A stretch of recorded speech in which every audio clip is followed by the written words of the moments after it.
Thank you, Alex, and thank you everybody for coming this evening, and thank you, Thomas, for being my partner in thought crime.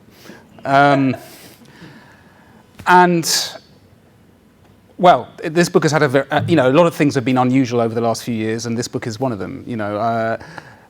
The book originally came about, the first edition came about because for the first 6 months of the pandemic, I'd been I'm a historian of West Africa. I'd worked a lot on the African continent in many different countries, and I was speaking daily to people who were telling me what the impact of the measures were on the African continent, and the hunger that people were experiencing, the collapse of their daily lives. And so I was very worried about all of that. And as a historian of Africa, I eventually wrote a 3-line email to Michael Dwyer, the publisher of Hearst, suggesting a book called The COVID Consensus, The New Politics of Global Inequality. And that was the first edition. And I wrote it because I think I was scared. I think fundamentally I'd say I was scared and worried about what this meant for places I've been working for a long time, and what the implications of it would be for people in the future. And then I teamed up with Thomas. And Thomas and I teamed up, and we got to know each other in that curious way in which people got to know each other during the years of the pandemic. Emails, and then we had a chat on Zoom, and then we wrote some articles together. And then Thomas was saying, I want to try and translate the first edition into Italian. And I said, well, it's a bit funny you translating my work into Italian when we're writing on this together. So here is the second edition. Of course, when Thomas got into the act, the book suddenly became completely different. So if you've read the first edition, this is just a completely different book. It's 2.5 times as long, and it's a new approach. And why did I write it really? Or I wanted to write on it. I'm a historian. I believe in documenting what's happened, and what we've tried to do in this book is document what's happened. But as I've said on Twitter today, it's one of the very few books that I think both authors wish they never had to write. It's just, we wish it never happened. Well, first of all, I have to thank Toby because the first edition of his book was really an eye-opener for me.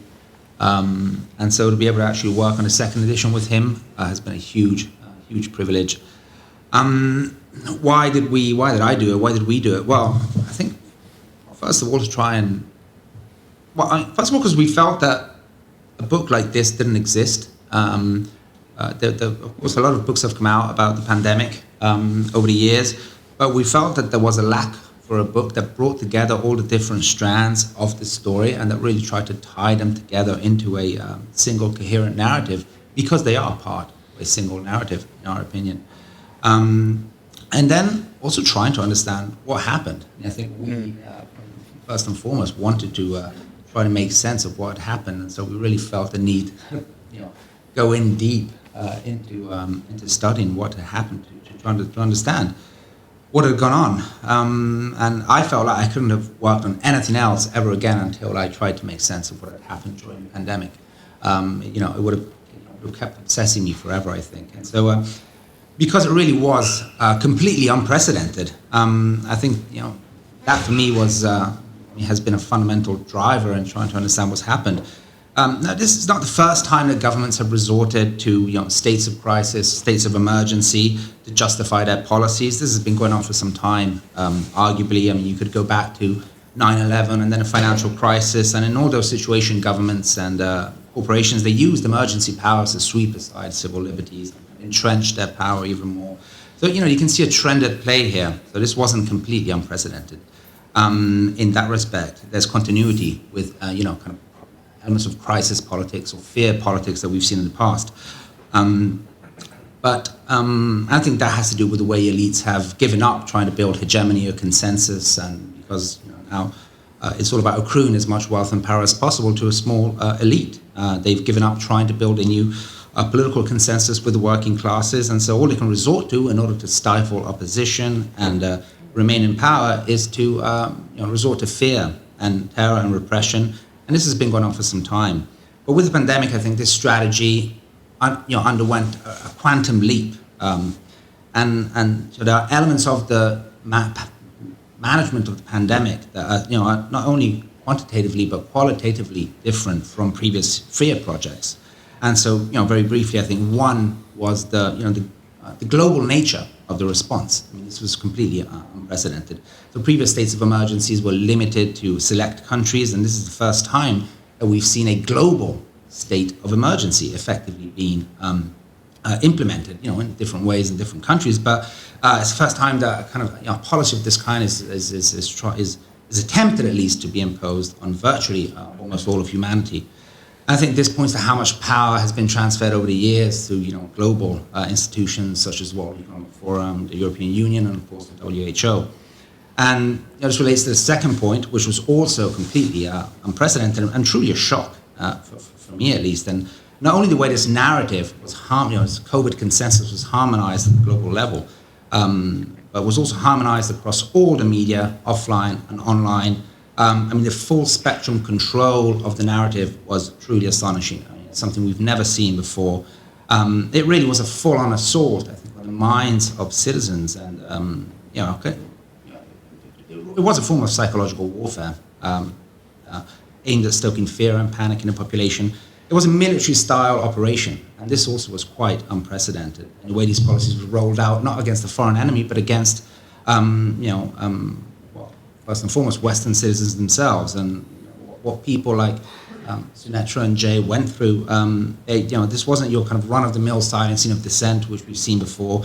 They were treated like enemies, like foes in a war. And I think this is connected to the role that the military-industrial complex and the security complex played in the pandemic. Mm-hmm. But it's also connected to this nexus of states and corporations, especially big pharma and big tech. That's also something that the pandemic really brought to light. And then, of course, you have the rollout of tools of social control that we'd never seen before, that had been not only never implemented, but never conceived of before. Access to public life regulated on the basis of vaccination status and things like that. And so when you look at it, I think, and this is what we hope to show in the book. This wasn't,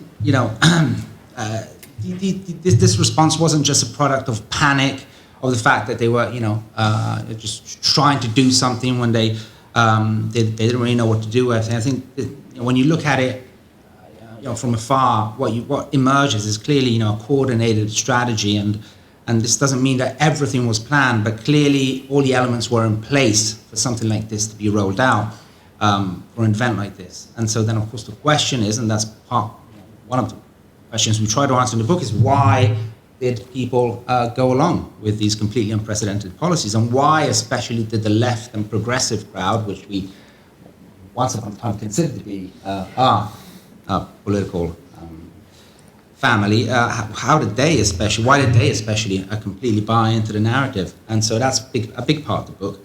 And then finally, I think what's really important to take home from all this is that this wasn't a one-off event. I think this wasn't an event that, as terrible as it may have been, after which things just go back to normal, even though it may seem that way, apparently. This was a paradigm shift in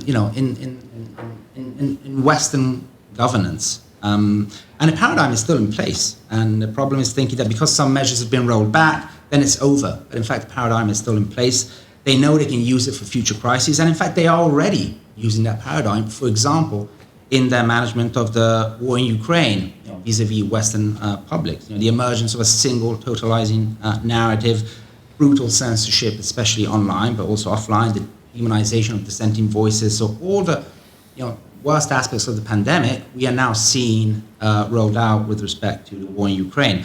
So clearly, this has ushered in a new normal, or a new abnormal, as some would say. And so we think it's really important to understand what happened, because the world COVID ushered in is here, and it's here to stay. And so hopefully this book will be a small contribution to avoiding that this happens ever again.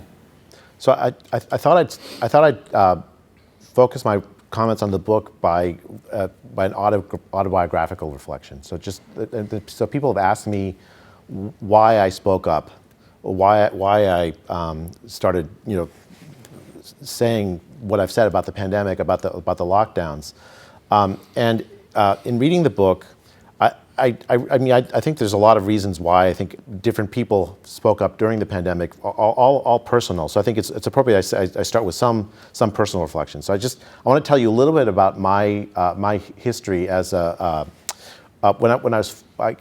moved to the United States when I was 4. My mom grew up in a Calcutta slum. When I was 8, we moved, but we moved back for a little while, and I got to see where my mom grew up. And for a kid that was brought up in the United States from age 4 to 8, that's when I came into some consciousness, seeing what Calcutta was like was absolutely shocking to me. There was the streets, we arrived during a monsoon, the streets were filled with homeless people that just lived their lives there, the whole families of homeless people. And the monsoon drowns the streets, and we're driving through with a pull rickshaw to my dad's house, and I was just in shock, absolute shock. I'm never going to forget that, because that kind of poverty drove a lot of choices that I made in my life. When I was a medical student, I got to go back for 3 months work in a hospital in the West Bengal Orissa border. It was a tiny hospital, had 3 doctors, and the hospital. What would happen is there was power outages routinely every day, 8 to 10 hours a day of power outages. It's not like where you could predict it; it would just turn off. And so for hospitals, what that meant is that you couldn't have a surgery without turning on the generator, because what if the power goes off during the surgery? You can't store blood. So before every single surgery, there would be a blood drive of friends and family giving blood that may or may not be used during the surgery. And then the blood was thrown away at the end of it. You couldn't do, the kinds of surgery you could do were relatively simple ones. If you had something much more complicated, you had to send the person to Calcutta, which is a rural hospital. And often that just didn't work. They wouldn't go to Calcutta because they couldn't afford it. And often people would die as a consequence of that. When the lockdowns happened, my first thoughts were back to those experiences. So some of my very first thoughts were back to those experiences. The lockdowns I knew were going to exacerbate the problems for the world's most poor. And as Western government after Western government, including my government in California, adopted these lockdowns, I saw none of that discussion about what was going to happen to the world's poor involved at all in any of our deliberations.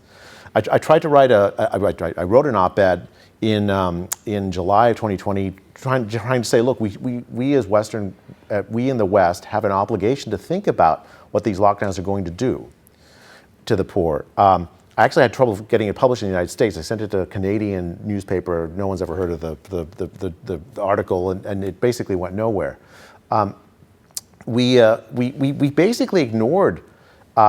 We ignored our obligations, I think, that we have. I'm an economist, a PhD in economics, right? So one of the things that PhDs in economics brag about is about how globalization lifted 1 billion people out of poverty over the last 20, 30, 40 years, right?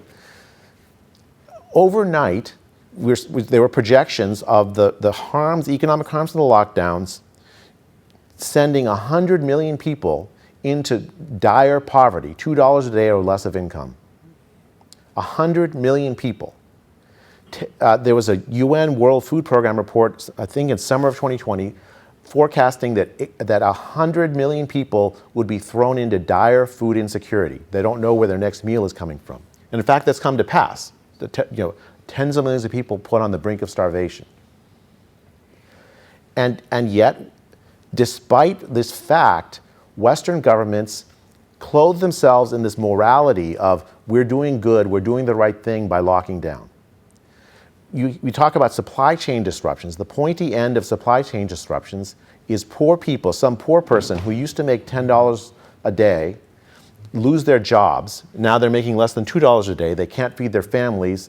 Their schools are closed down, the places where their kids might have gotten a meal. They can't send their kids to school. There's no Zoom school. There's just no school. And so then millions and millions of poor children around the world, and I might have been one of them if my parents hadn't moved to the United States, have no education. We basically robbed a generation of poor children of a basic human right. And then we clothed ourselves in this morality of we're doing good.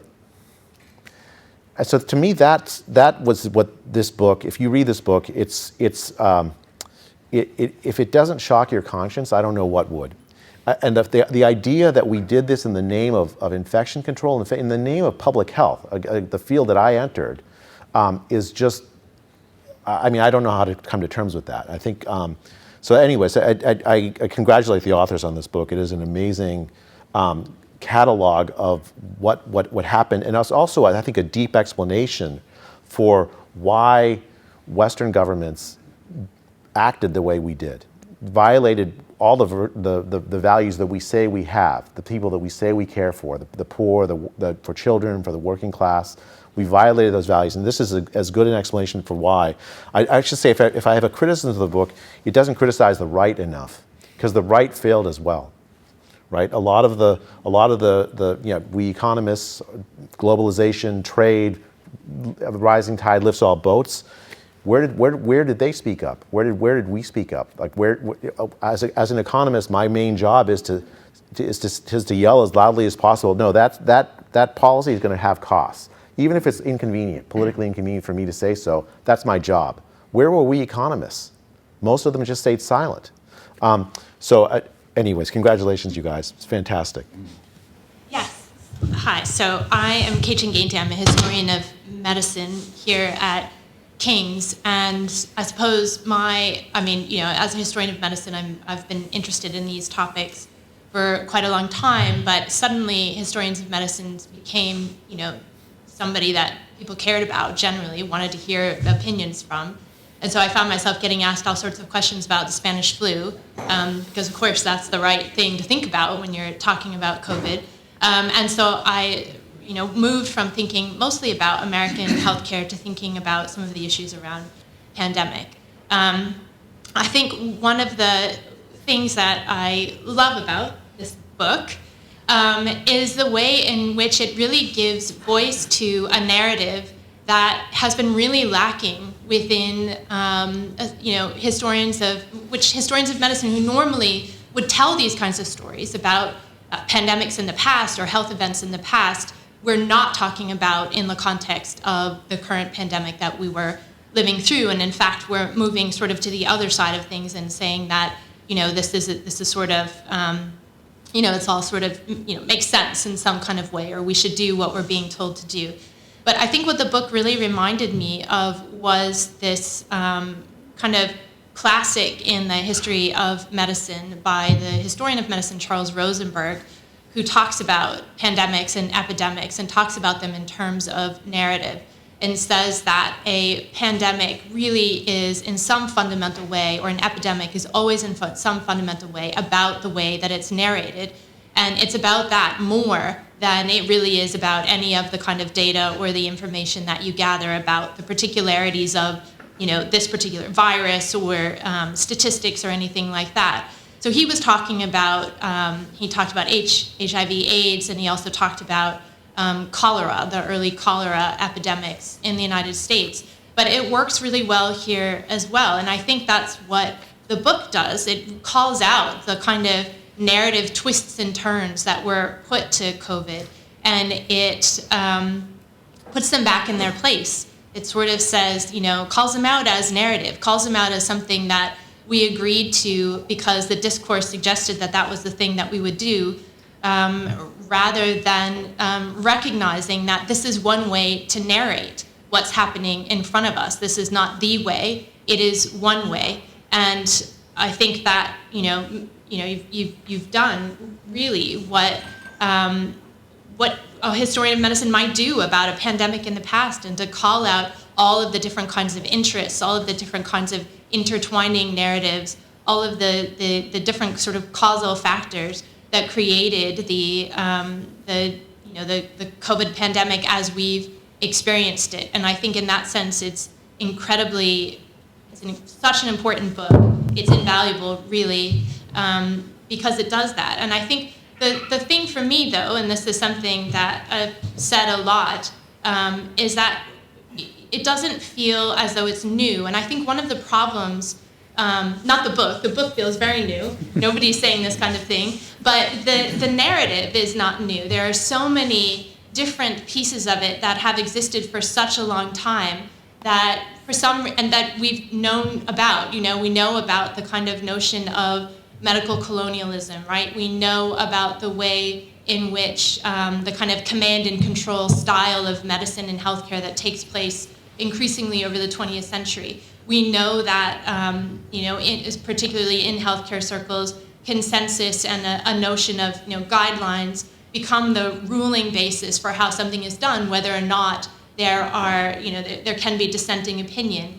We know these things. Historians of medicine know these things and trace these things about how healthcare has changed and moved over the 20th century.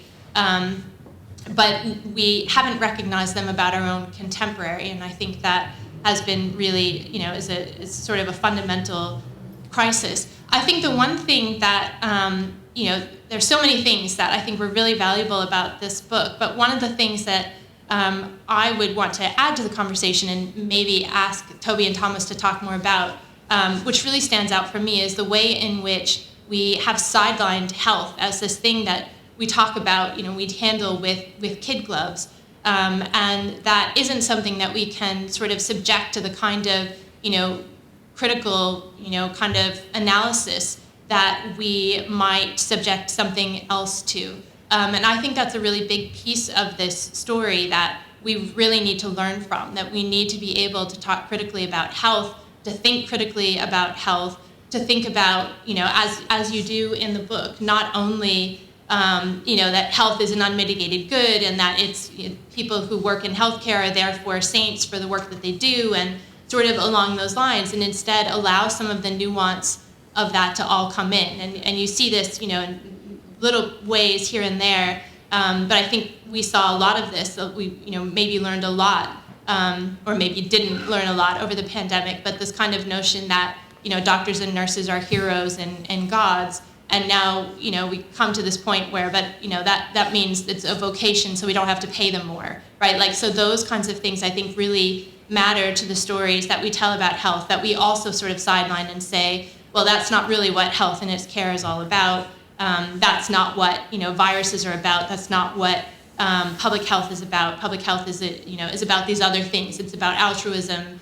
And, if the government says you need to lock down because it's going to protect your health, there isn't any way to critique that because, you have to take it as an article of faith that in all other ways, governments, can do all sorts of crazy things. But when it comes to health, we're supposed to believe that they have our best interests at heart. And I think there needs to be more of that kind of critical discussion that we currently don't have, in a real interrogation of, where that comes in and what kind of role it plays. And I think the book is a great first step towards tackling some of those issues, but I think also is just an amazing, in a sort of the kind of shorter term, is just an amazing articulation of what the pandemic was actually all about, that feels really resonant and really right. And whether or not it's the definitive narrative or just a really important first narrative about how we understand all of these things, I don't know. I think it's, probably close to definitive. I'm going to say close to definitive. But I think it's such a huge step in the right direction, and I hope that we keep going. So, yes, well, thank you, first of all, for writing it, not just once, but twice. A wonderful thing that you've done. And a lot of it is about this happened, because that's all you need to do, actually, is to say, this happened. But there is, of course, also analysis in it, and I'd like to dwell a little bit more on the analysis. And the first thing that you reject, and so something Toby and I were talking about a couple of weeks ago, is the idea that it was a conspiracy. So, obviously, there is, as you've already gathered, certainly if you've read the book, just from hearing about how people, the authors, to critiques of it that you've heard, that there is enormous balance in this book, and that there is naturally an aversion or a concerted effort to avoid conspiracy theories. And yet you also talk a little bit about how, things conjoined. So, for example, well, in your final chapter you we've already argued in this book and have seen in this chapter that there is no need for conspiracy theories to explain in this case, the political response, but the overall response. And what Toby and I were thinking about is that actually, of course, that from a leftist point of view, one would wish to eschew the idea of it being a conspiracy. In other words, it makes every bit of sense from a leftist point of view, to see this as somewhat almost inevitable given the current circumstances. So this idea of it being inevitable rather than active conspiracy is a thread that runs through this book. And I'd just like to kind of pick up on that and perhaps steer the discussion as to why it might have been inevitable. So, for example, earlier on, you, in the context of talking about vaccines, you say there are many who would call this corruption, although it's also clearly an outcome that's to be expected, where capital and its private interests are stripped of meaningful regulation in the model of the neoliberal state. So clearly that, the neoliberal state and its precepts all in some ways can be thought of as underpinning and leading to this particular, the development of this doxa and the various features that you described, Thomas, do appear to naturally, it's an emergent property of all these interests coming together in this particular way. But you also mention a set of other factors, which, let's see if I can, particularly, you talk, well, in fact, with regard to, so is it just a matter of certain things conjoining positively, as it were, to create something that was inevitable? But you also at the same time talk about how some of this emerged under what you call a collapse of the system under the weight of its own contradictions. So there's an interesting tension there between the inevitability of this happening and also the whole thing emerging out of a kind of implosion, the fact that it collapses under the weight of the contradictions that you think have been imposed, for example, by this rampant consumerism against environmentalism, for example. I think is one of the things you highlight here as some of these contradictions. You also talk about different types of authoritarianism and the elision between the capitalist authoritarianism, the Chinese form of authoritarianism. But it also strikes me, so what I'd like to hear from you is where this sits within the sort of left-right sort of nexus, that whole framework. And I mean, one of the things that Lord Sumption mentioned recently in one of his lectures is this, which struck me as being something I hadn't quite considered, is that perhaps all forms, and sorry if I'm misquoting, all forms of collective self-government are really just one step away from authoritarian, some sort of totalitarian state. So I think this book is rich with, in the, this is how it happened, this happened, these various interests came together, and outlining various ways in which one can maintain decorum in actually trying to understand how all of these elements coalesce. But it also throws up some very interesting questions. And I think, since on the cover it mentions it as a critique from the left, I think that there is room for further exploration of how actually, what does it mean in terms of, where does the left, right, where does that, in that axis, in the space, in the more complex space of collectivism, individualism versus individualism, of authoritarian versus libertarian, and hierarchical and egalitarian, within that sort of typology, where do these arguments really sit? I too was born in Calcutta, like Jay, and I spent some of my early childhood in Africa, and a year in this country, while my father was actually studying African history under that's a funny thing. So the same advisor a long time ago. But when I returned to Calcutta, obviously, in addition to experiencing poverty and all that, I also experienced a culture of left-wing internationalism, and of course this response, which was global, was the opposite of international. And so there's this other sort of talk there between global versus international that I think is reflected in this book in a very interesting way. So thank you for this marvelous achievement.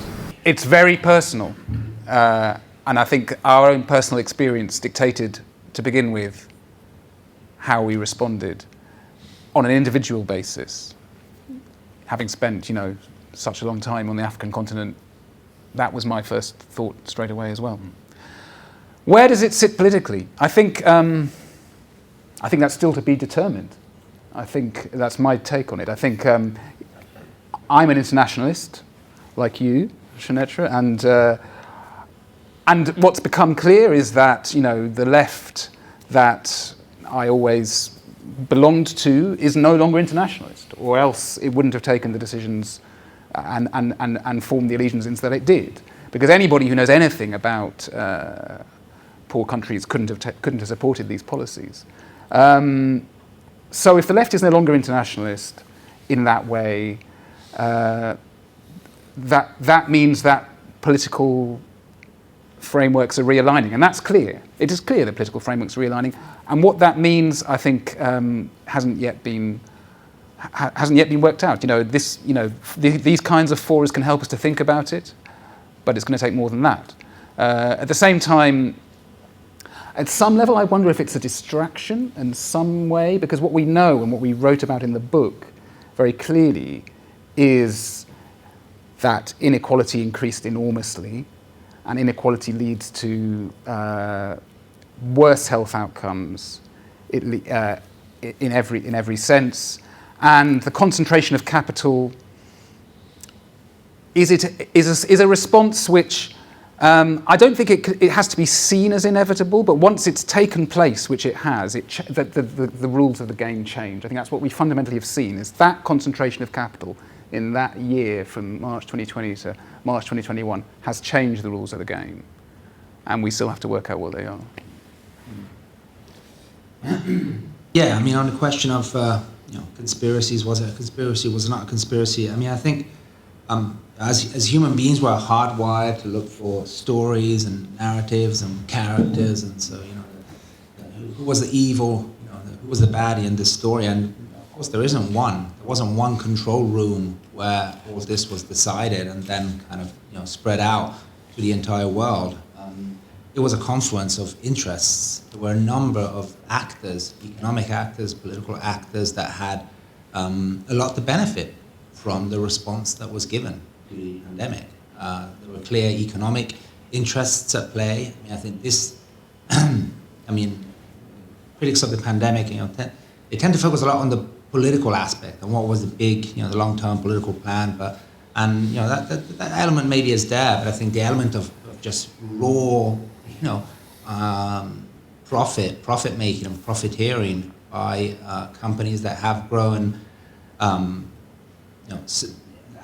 have outgrown nation states, that have accrued a level of power that has never existed before in human history. That's a fact, and the ability of these private interests to influence politics, that's also a fact. And in fact, it's something that we've known for a very long time. And it's one of the things that the left has critiqued for a very long time, until not too long before the pandemic. The corporate capture of public institutions and state institutions. These are all things that we've known for a very long time. There were also political interests at play. I mean, in the context I described earlier, whereby governments, especially in the West, have struggle increasingly to just generate consensus. Everyone had to benefit from suddenly having the perfect excuse to just go for full-on, pure, raw executivization of power, sweep aside parliaments, sweep aside informal public debate, and just suddenly you've got free reign to do whatever you want to do. It's easy to see why that would be enticing for a lot of people in power, in political roles of power. So I would say it was a confluence of interests, and also it was, the structural elements were already in place in many respects. I mean, the technological aspect is fundamental. The level of, what we've undergone over the past 10, 15 years as a result of the evolution of the internet and social media is it's an anthropological shift. Suddenly we are immersed almost 24/7 in information. In this information flow, we swim in this information flow, and it's all, and of course that it opens up a whole series of beautiful opportunities. That of course, but it also creates a situation where it becomes easier than it's ever been before to kind of sort of drop a layer, a simulacrum of reality over reality itself, because we live through that. We experience reality in a very mediated way through our high-tech gadgets. And so again, that's not, that element was there. And I think that's why you see different forms of authoritarianism, across the world. They take different forms, but they employ the same, technological infrastructure. That's something that's there. There's structural elements to what happened. And so to the extent that, there was a conspiracy, yes, it's been, of course, neoliberalism in one respect is a conspiracy in the sense that it was a clear plan to concentrate wealth and power into the hands of fewer and fewer people. It was it's been long theorized the need to take power away from nation states, from governments, and transfer that power to supranational and globalist organizations, and where they would be beyond accountability, beyond any form of democratic control. This has all been theorized, but it's been a decades-long, project. Which has now, come to fruition, I would say, in many respects. And so, all the conditions were there. And with respect to the left, that's one of the big mysteries of this whole story. Why the left responded in the way it did, and we offer several explanations. I think clearly there was an element of we found out how much, not just left, but people in general, how much they feared death, and this relates to the question of health. And just the hollowness of the ideas and the ideologies that people said they subscribed to. I'm thinking of students of Foucault and biopolitics who have been screaming at who have been seeing fascism in every corner for the past 20 years or more. That suddenly went completely quiet when the closest thing to fascism actually emerged that we've ever known. Over the past century, and in fact started vilifying their hero, Giorgio Agamben, who was the guy, that more than anyone else had theorized this biopolitics, which I've never been a big fan of. I always thought it was, way too extreme. I think, when you see fascism everywhere, but suddenly, so you've got this inversion of roles, and so because I come from a much more, I would say socialist-leaning left, much more interventionist. I'm not part of that kind of more libertarian. Left, and but of course it's shocking that the libertarian left, had nothing to say about all this. It's absolutely shocking.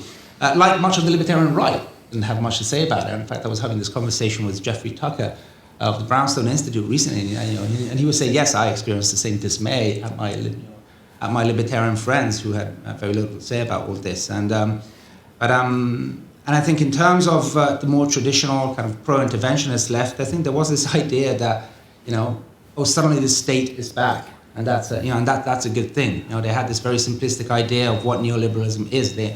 So imagine neoliberalism as being this kind of dichotomy between government on one hand and markets on the other.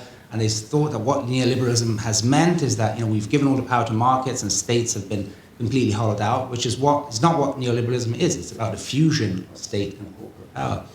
So this idea that suddenly what's happening is great because suddenly we have the return of the state. That's a rhetoric we heard a lot on the left.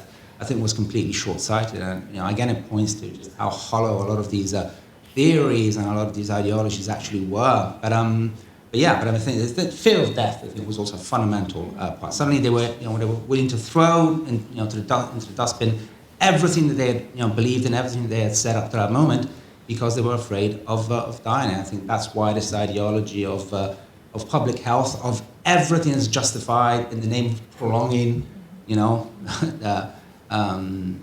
life had such a profound effect on the population. How separated have we become from death, and that we were ready to accept anything in the name of prolonging life, something which these policies didn't even do in the end. Even if they had done that, as we have already said, it still wouldn't have justified it. Okay. So it's interesting. It's really interesting that you bring up the fear of death, because I think that if you think about all the institutions that failed, right? So academic economists failed. Public health, we're bound by ethical standards, every single one of which was violated during the pandemic. Public health failed.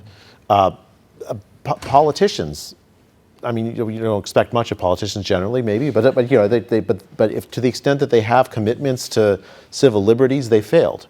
The legal system failed. I've been involved with many legal challenges to the lockdowns in 2020, almost all of which failed. Eventually, the United States has a First Amendment. They came to their senses and said, okay, yeah, you can hold a Bible study in your home. That the government's not allowed to stop that. So like courts failed, right? Every single institution that was supposed to protect us from these kinds of policies failed to do so during the pandemic. And I think your explanation, Thomas, about fear, about people's own fear of death, I think it goes like it go a long way. Like if you look in people's eyes who actually were supposed to make these decisions that would protect us from the violations of civil liberties that occurred, the violations of the ability for poor people to make a living that occurred, all of those the justification is very simple. It's like, if I don't do this, I might die. How do you protect against that? How do you make our institutions strong enough so that it survives that the next time? Because this power is at play in the world. It will be used again. And so I think that's really the danger that we face. We have to come to terms very clearly that it was a failure, and then the reforms have to start around the idea that we will be scared the next time, that there is this power to make us scared. I think it's really interesting that you pick up that question of fear and fear of death, and it is very important. At the same time, it was clear right at the start that the vast majority of people were not at risk from this virus. That that it was in Wuhan, it had been older people who died, and in fact, the state of Victoria, which had one of the world's harshest lockdowns, the pandemic preparedness plan talked about focused protection of the older and vulnerable population. So what we haven't understood, I think the issue is understanding how and why people became scared of something where the evidence was clear. And it comes to do with what Thomas was talking about, the technological transformations, the role of social media, the effect that has on the consciousness. I think my response to this, talking personally, was shaped by the fact that I had never done social media of any form prior to the COVID pandemic. I had never done social media of any form. I didn't even have a smartphone. I've got my burner phone here, just so you can all see that it's true. And so I wasn't infected by this wall of stuff coming, which of course people got on their Facebook page and got on their Twitter feed. And when it happened, therefore, I had a different perspective. And so what that tells us is how the consciousness has changed. And that comes back to the point that Sunetra was making about the contradictions. The contradictions were between reality as we know it and its simulacrum developing in the virtual space. And that is something we've got to come to grips with if we're actually going to understand what has happened and how we address it. Those are ethical and moral questions. Because what happened was that people's ethics became transformed. The Pope, who says that abortion should happen under no circumstances whatever, said that it was a moral obligation to have the COVID vaccine, which is developed on fetal cell lines. Vegans said it was a moral obligation to have the COVID vaccine, even in spite of the enormous number of animal experiments. So what we had was a moral transformation, and we have to understand that, and it's part of this simulacrum which developed in the virtual space. And some of these sort of unholy alliances, so you mentioned that fascism, or neo-feudalism. You talk about fascism as a vehicle. Well, you say Mussolini had seen fascism as a vehicle in which political and commercial power were in harness together. And then you also talk about, and I think it's a very important issue, philanthrocapitalism. So where did these sort of weird chimeric forms, did they emerge through as a consequence of neoliberalism? Is this the big lesson to learn, that we have to separate, we have to have we have to have clear water between some of these activities? Is that one of the things that went wrong? Well, I think more than that. I think we've gone beyond the stage where we just need regulation. I think it's clear that such excessive, obscene levels of private power and private wealth just shouldn't exist. So I think it's once it exists, it's going to find ways to impose itself on society. So I think the question is, how do you put the genie back in the box? That's the big question, especially since the only the only actor, the only power that can do that, states, governments are completely captured by these powers and are in fact totally enmeshed with these powers. So how do you go beyond that, and how do you wrench away power from these institutes of global governance, which effectively now dictate much of global policy, beyond the reach of even a lot of governments or nation states. So we should never have allowed this world to come into being. And I don't think this wasn't a given. This has been a top-down. It's an ideological project. It has been an ideological and political project, which has been very successful. And so I think we are living in the ruins of what is now actually hyper neoliberalism. To the extent that I understand neoliberalism to be just this fusion of state and corporate power, but corporatism or fascism. That's essentially what fascism was. And in fact, we also now see them. We've gone from simply producing apathy in the population to actually mobilizing populations. That's another aspect of fascism. Where you're mobilizing the population against an enemy, against an invisible enemy in the form of the virus, but also against an enemy within, which are the traitors like Jay and Sunetra. I was put on a blacklist, like an official Twitter blacklist. I'm actually, Toby, the thing about social media, it was the fact that you weren't on, I wasn't on it either. Okay. But there was a concerted I don't have another word for it, a propaganda effort. We talk about it in the book. Yeah. Yeah, absolutely, and it to suppress the voices that would counteract the fear. Right? It was in that sense it was hopeless. Right? There wasn't, even if you were on it, it wouldn't have helped.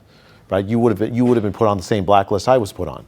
Right? It's just I think normally, Thomas, I think your reaction, which is even a grander project. How do you redo society so it's much more equal?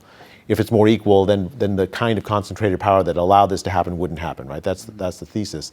I think I think I like that. But the thing is that there are other mechanisms of checks and balances that have traditionally been in place that failed. Basic civil rights that normally would have been protected even in the midst of deep inequality completely failed. At least as a shorter term project, I think that is worth addressing. Like, how do you bring those back? How do you get our basic civil liberties back that would have at least allowed, Toby, if you were on social media, not to be blacklisted, or if I, for me not to be blacklisted, right? The fact that we are in a society that can blacklist a voice that says, look, there's a gradient in risk. Focus protection of vulnerable people. Is that really a radical? I never thought of it as a radical idea, but I guess it was. I mean, it was a consensus. Until shortly before. It was a consensus until shortly before, right? But then in 2020 October, it's a fringe. You're a fringe epidemiologist if you think it. I think that we can have a shorter term reform in the midst of the longer term reform of more equal societies, right? The shorter term reform is let's bring back the basic protections of civil liberties that normally would have at least allowed some counterpunch without facing such a huge backlash when you stuck your neck out. No, I mean, I really agree with that, but I think we also have to understand how deeply this goes. I mean, fundamentally, this comes from the internet. As we say in the book, why did the pandemic response cause such inequality? Because we know that the internet produces monopolies. So therefore, we know that if we put all business online, it's going to increase the monopolistic control of capital. That's just a statement of fact. And so it's not caused by the pandemic, but by the concentration of capital in the internet monopolists. So we have to understand that, as you were saying, Thomas, this is part and parcel of our consciousness, our daily life, but it is also a deep element in the problem. That's something actually I learned during the pandemic, because my impression always had been,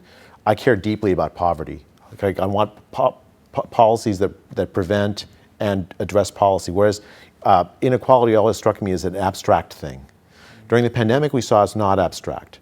That the people at the top of the inequality sort of pyramid, they have tremendous political power that they can wield to overturn basic norms of civil life. It's a danger to our ability to live in a sort of a liberal way. Yeah, another thing I think that was abandoned was logic. And I say that because, although, I too woke up on March 23rd and thought about slums in Calcutta and all of that, my kind of strategy, if you like, to start with, was just to go with the logic.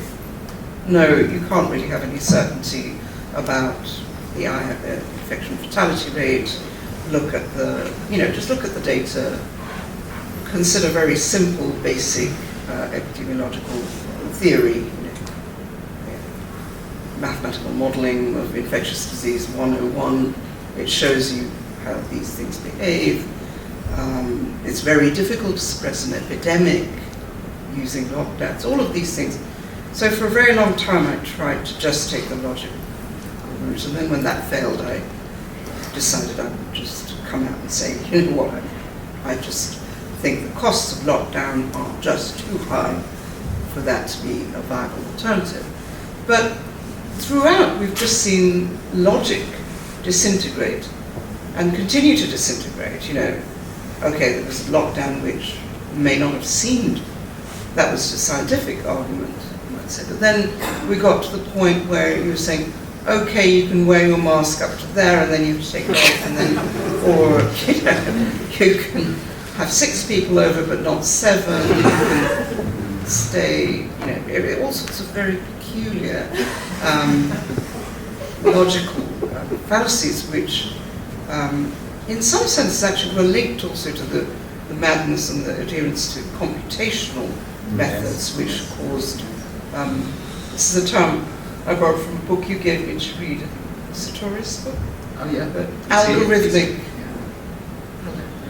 The notion of algorithmic harm, where you reduce a process to an algorithm and then it gives you an incorrect impression of how a whole system functions. So, for example, you might we tend to think, well, I know that if I lock myself in a room, I will reduce my risk of infection. So why doesn't that scale up to the population? That, as such, if you played a Sims game and put those rules in, it would probably scale up the population. But it doesn't. In reality, the actual, it's not the appropriate metaphor. So all these sort of ways in which logic was abandoned, I think continues to pose problems, not just for where we're at, but where we might go. And I think that we need to remember that it's not just the structure. Or maybe the structure enables this kind of departure. Well, I mean, I think we've also been kind of receiving this ideology for quite some time that we live in such a complex world, which is affected by an endless number of crises, and this is part of this narrative of permanent crisis. And I think they've tried, I don't know how, consciously, but I think it certainly had the effect of convincing us that as human beings, we are no longer able to manage societies effectively, let alone, global societies. And so we need to, just surrender to algorithms and machines, because they're the only ones that can, have the computational capacity to deal with these problems. And I think that's also part of this narrative. This narrative of permanent crisis. Now they've even come up with a new word, polycrisis. So, it's just all these crises coming together to make a supermassive crisis, which is going to, destroy the world within a couple of years. And of course, if that's what we face, then of course as humans, and human deliberation, it needs time, it needs reflection, it needs, it's a slow process. And instead, I think this narrative of permanent crisis has also kind of convinced us of the idea that only machines can, so in the middle of this pandemic, everyone just accepted the idea that only computers and only algorithms and only these allegedly highly complex models are able to tell us what to do. I think so there's that element, I think, at play as well. I mean, it's quite extraordinary. I mean, lockdowns were trialled in Freetown and Monrovia during the Ebola epidemic of 2014. The very first CG podcast I did was with Llanos Ortiz Montero, who was deputy director of Médecins Sans Frontières in Spain and worked in Freetown during that time. And she described how Médecins Sans Frontières came out against it.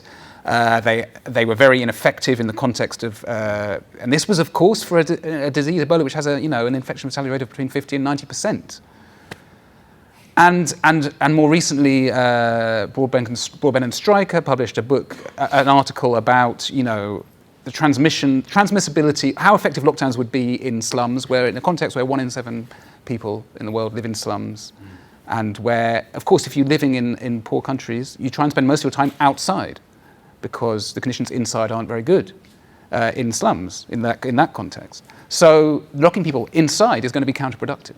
So it's quite extraordinary that these policies were rolled out. And now, in terms of why did African governments, for example, roll them out? I mean, I always use the analogy, let's think of a counterfactual. Let's imagine the whole world says, yes, this is our policy.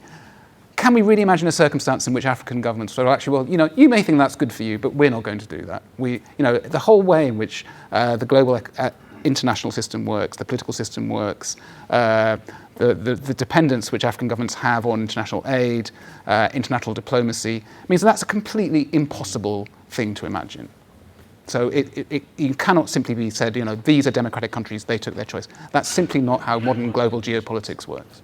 A lot of governments in the global south depend for a lot of their health funding, primary health funding, on WHO funding. And so not following WHO advice, which in the February 25th, 2020 report was suggested should be rolled out in all countries where new cases of COVID were found, would have led to serious repercussions in terms of access to health funding.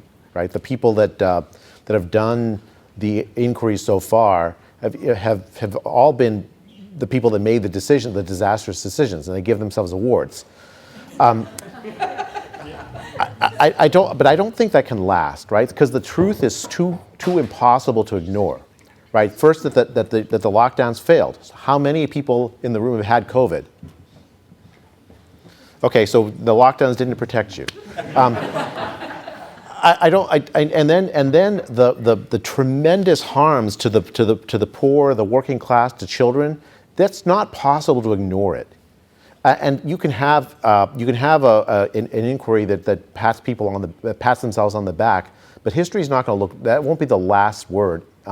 There's going to be inquiries, and there's going to be independent inquiries, if not institutional ones. The only question is, will the institutions reform themselves, or will the leadership have to change before that happens?